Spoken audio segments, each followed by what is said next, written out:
അയോധ്യയിൽ ഇന്ന് ധ്വജാരോഹണമാണ്. ഏതാണ്ട് 50 കോടിയിലധികം ഭക്തജനങ്ങളാണ് ഇതുവരെ അയോധ്യ സന്ദർശിച്ചത്.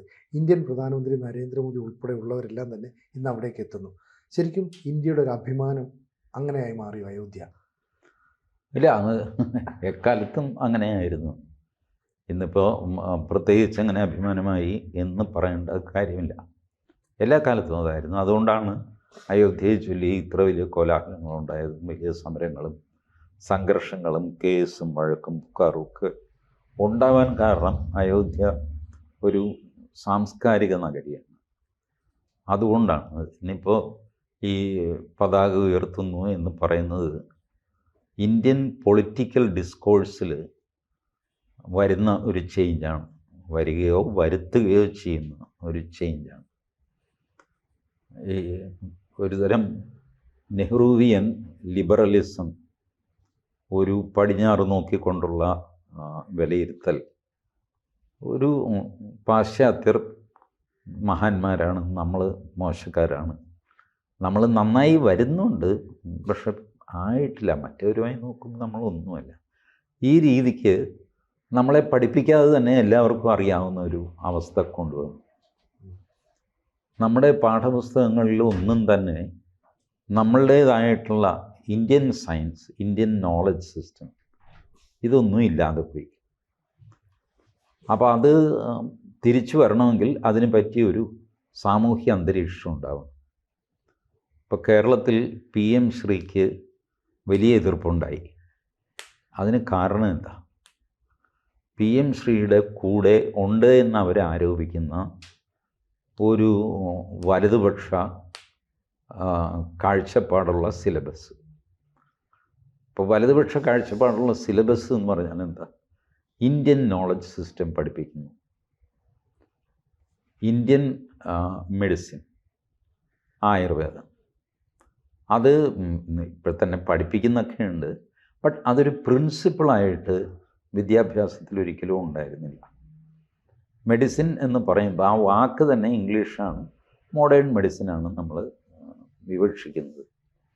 ബട്ട് ഇന്ത്യൻ മെഡിസിനും ഉണ്ടായിരുന്നു, അതും ഇപ്പോഴും ആൾക്കാർ ഉപയോഗിക്കുന്നുണ്ട്. ഈ സത്യം നിലനിൽക്കെ തന്നെ അതിനെ കൊച്ചാക്കി കാണിക്കുന്നത് എന്തിനാണ്? അതൊരു മോശമാണെന്ന് വരുത്തുന്നത് എന്തിനാണ്?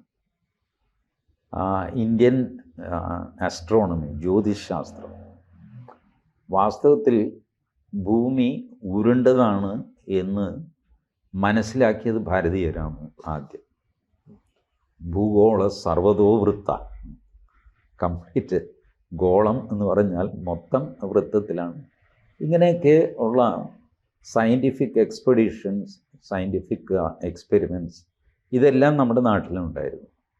ബട്ട് അതിനുശേഷം ഇവർക്ക് പറയാനും ഒരു ബുദ്ധിമുട്ട് എന്താണെന്ന് വെച്ചാൽ പിന്നെ എങ്ങനെ ഇത് വികസിക്കാതെ മുരടിച്ചു പോയി എന്നൊരു ചോദ്യമുണ്ട്. എന്തുകൊണ്ട് നമ്മളെക്കാൾ പുറകിലായിരുന്ന പാശ്ചാത്യർ മുമ്പോട്ട് പോയി, നമ്മൾ നിന്നെടുത്ത് തന്നെ നിന്നുപോയി? ഈ ചോദ്യത്തിന് ഉത്തരം ഈ മുഗളന്മാരുടെ ആക്രമണവും പിന്നീട് പാശ്ചാത്യരുടെ French East India company, English East India company, Dutch East India company, 3 കമ്പനികൾ. അതിൽ മോസ്റ്റ് സക്സസ്ഫുള്ളായത് ഇംഗ്ലീഷ് ഈസ്റ്റ് ഇന്ത്യ കമ്പനിയാണ്. ബട്ട് ഡച്ചുകാരും ഫ്രഞ്ചുകാരും ഉണ്ടായിരുന്നു, അവരുടെ കോളനി ഉണ്ടായിരുന്നില്ല. ഫ്രഞ്ചുകാരുടെ കോളനി ഉണ്ടായിരുന്നു, നമ്മളുടെ മാഹി ഫ്രഞ്ച് കോളനി ആയിരുന്നു. ഡച്ച് പടയെ കുളച്ചൽ യുദ്ധത്തിൽ നമ്മൾ തിരുവിതാംകൂറുകാർ തോൽപ്പിച്ചതാണ്.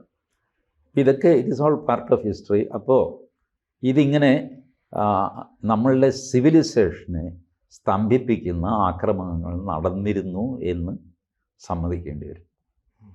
അത് ചെയ്തതിൻ്റെ മേജർ പോർഷൻ അത് ഇസ്ലാമാണ് എന്ന് സമ്മതിക്കേണ്ടി വരും. ഇത് സമ്മതിക്കേണ്ടി വരുമല്ലോ എന്ന് പേടിച്ചിട്ട് മറ്റേത് തന്നെ പഠിപ്പിക്കേണ്ടെന്ന് പറയുക. ഇതാണ് സംഭവിക്കുന്നത്. കോട്ടയം എറണാകുളം ബസ് സ്റ്റാൻഡിൽ നിന്ന് കോട്ടയം ബസ്സിലേ കയറണ്ട, കാരണം അത് കടുത്തുരുത്തി വഴിക്കേ പോവുള്ളൂ, കടുത്തുരുത്തിയിൽ കുഴപ്പമുണ്ട്, അതുകൊണ്ട് കോട്ടയത്തേ പോകണ്ടെന്ന് പറയുക. അപ്പോൾ കടുത്തുരുത്തി ഈ സബ്ജക്റ്റ് ഓഫ് ഡിസ്കഷൻ ആകുന്നേ ഇല്ല. കോട്ടയത്ത് പോകണ്ട, കോട്ടയത്ത് പോകണ്ട, കോട്ടയത്ത് അപകടമാണ് നിൽക്കുന്നത്. വാസ്തവം ഇതിൻ്റെ നടുക്കാണ് കിടക്കുന്നത്, കടുത്തുരുത്തിയിലാണ് അപകടം കിടക്കുന്നത്.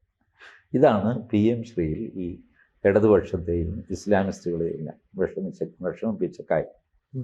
ബട്ട് ഓപ്പൺലി സംസാരിച്ചു കഴിഞ്ഞാൽ അതിനകത്ത് യാതൊരു കുഴപ്പമില്ല. നമ്മളുടെ ഹിസ്റ്ററി, നമ്മളുടെ സിവിലൈസേഷൻ നമ്മൾ മനസ്സിലാക്കിയെങ്കിൽ പിന്നെ ആരാ മനസ്സിലാക്കാൻ പോകുന്നത്? ഇപ്പോഴും നമ്മൾ മനസ്സിലാക്കുന്നത് പാശ്ചാത്യരുടെ പുസ്തകത്തിൽ നിന്നാണ്.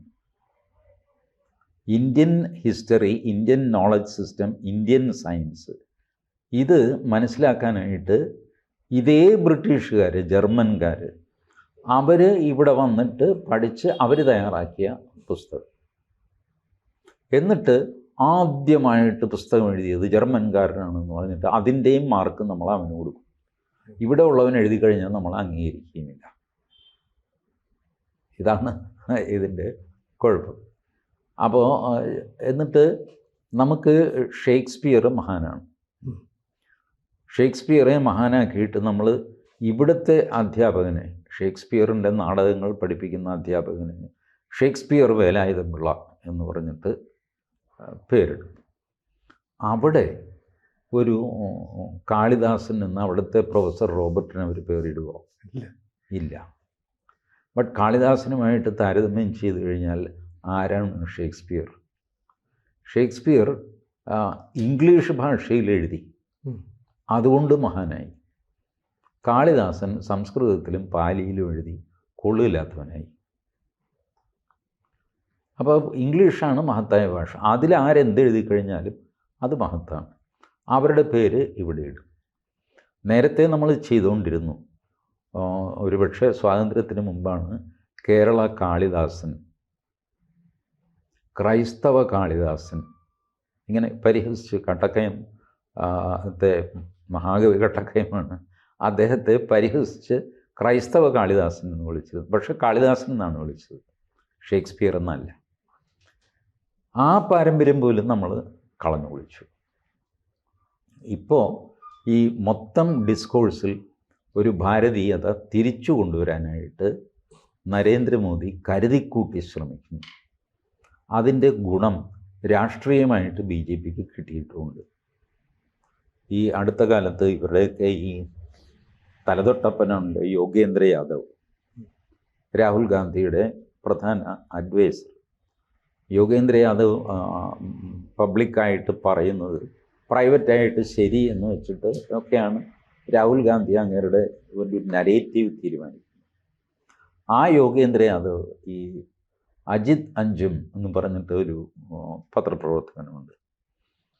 അങ്ങേര് പക്ക സംഘവിരുദ്ധനാണ്, മോദി വിരുദ്ധനാണ് ഒക്കെയാണ്. ഈ അജിത് അഞ്ജും യോഗേന്ദ്ര യാദവിനെ വിളിച്ചൊരു ഇൻ്റർവ്യൂ നടത്തുന്നു. ദീർഘമായ ഇൻ്റർവ്യൂ ആണ്, 1.5 മണിക്കൂർ 2 മണിക്കൂറോളമുണ്ട്. അതിൽ യോഗേന്ദ്ര യാദവ് ഈ കുറ്റസമ്മതം നടത്തുന്നുണ്ട്. അജിത് അഞ്ജും ചോദിക്കുന്നു, നിരന്തരമായിട്ട് BJP ജയിക്കുന്നത് എന്തുകൊണ്ടാണ്? ഇപ്പോൾ ആ ബീഹാറിലും ഭീകരമായ വിജയം. നമ്മുടെ ഈ വോട്ട് ചോരി അത് ഇതൊന്നും ഏറ്റില്ലല്ലോ. അപ്പോൾ യോഗേന്ദ്ര യാദവ് കൊടുക്കുന്ന മറുപടിയാണ്, ഈ ഒരു നരേറ്റീവ് വാറിൽ നമ്മൾ തോറ്റു കഴിഞ്ഞു. ഭാരതത്തിലെ ജനങ്ങളുടെ ആത്മാവ് തൊടാൻ BJPക്ക് സാധിക്കുന്നു. കാരണം അവർ ഭാരതത്തിൻ്റെ ഭാഷയിൽ സംസാരിക്കുന്നു. അവർ കൾച്ചർ, നാഷണലിസം ഇതുപോലുള്ള വാക്കുകൾ ഉപയോഗിക്കുന്നു.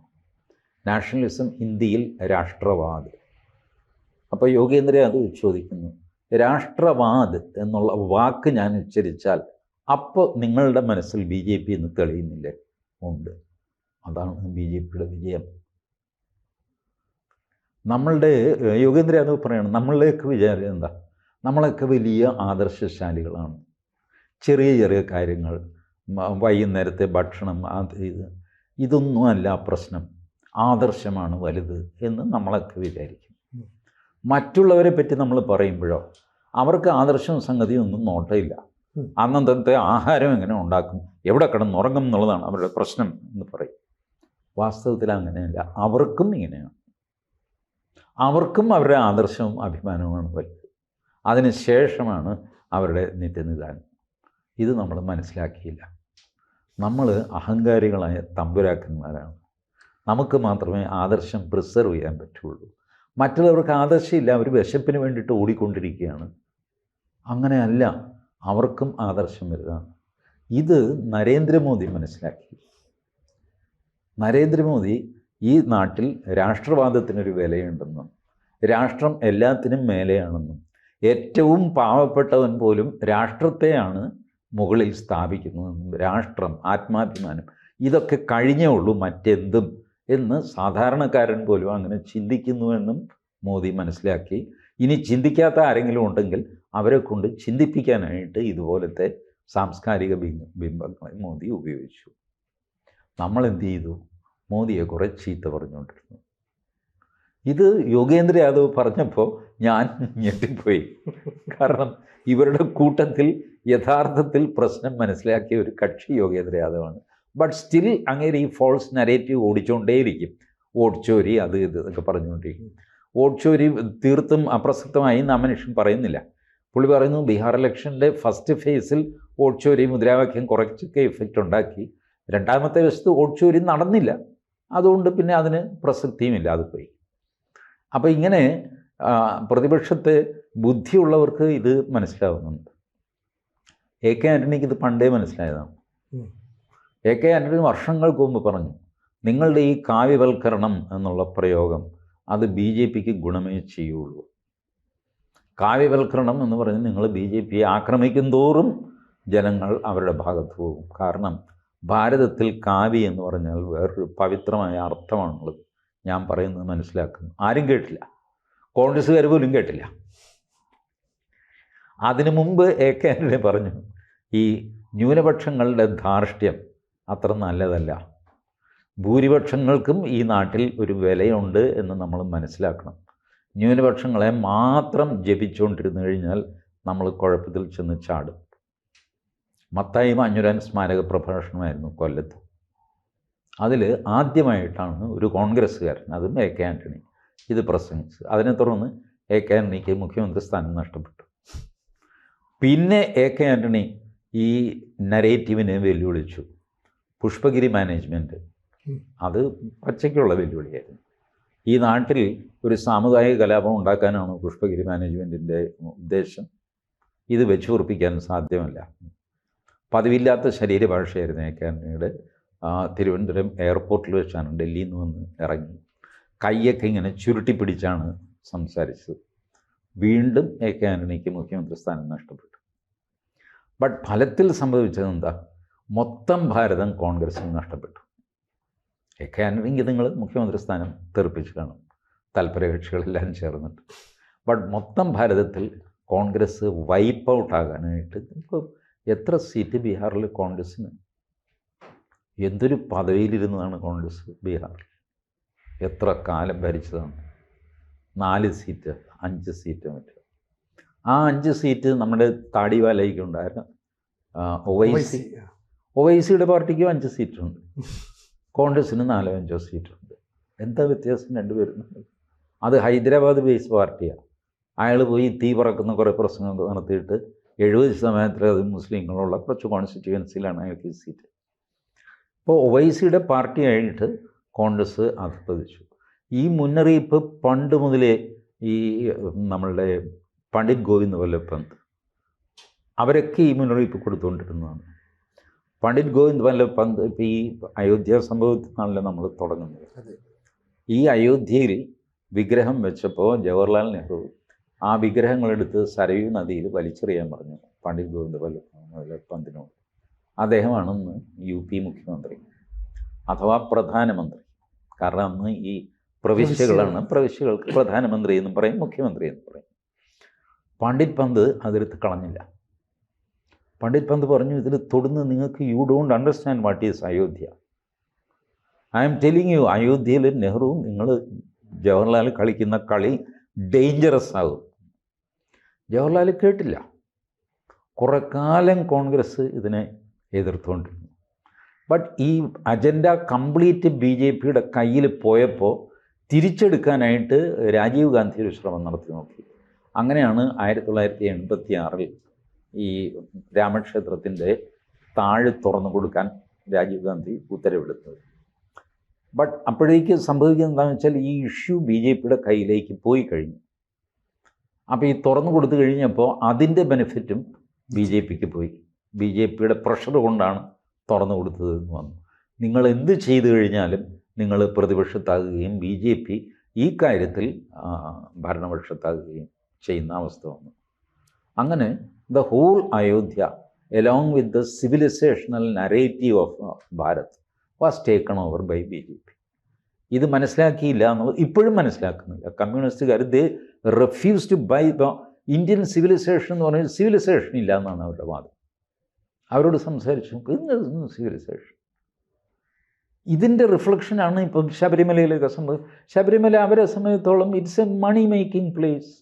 ഒരു വിഗ്രഹം വെച്ച് കഴിഞ്ഞാൽ കോടിക്കണക്കിന് രൂപ വന്നു. ഇപ്പോൾ വെക്കട അടുത്ത ശബരിമല കൂടെ ഫോറസ്റ്റുകാരെ സ്ഥലം കൊടുക്കാഞ്ഞിട്ടാണല്ലേ പിണറായി വിജയൻ തൊട്ടടുത്ത് വേറൊരു ശബരിമല കൂടെ വയ്ക്കും. കാശ് പോരട്ടെ എന്ന്. അല്ലാതെ അതിക്കവിഞ്ഞുള്ള താല്പര്യം അവർക്കില്ല. They have no civilization. They don't understand any or they don't recognize any civilizational values of India.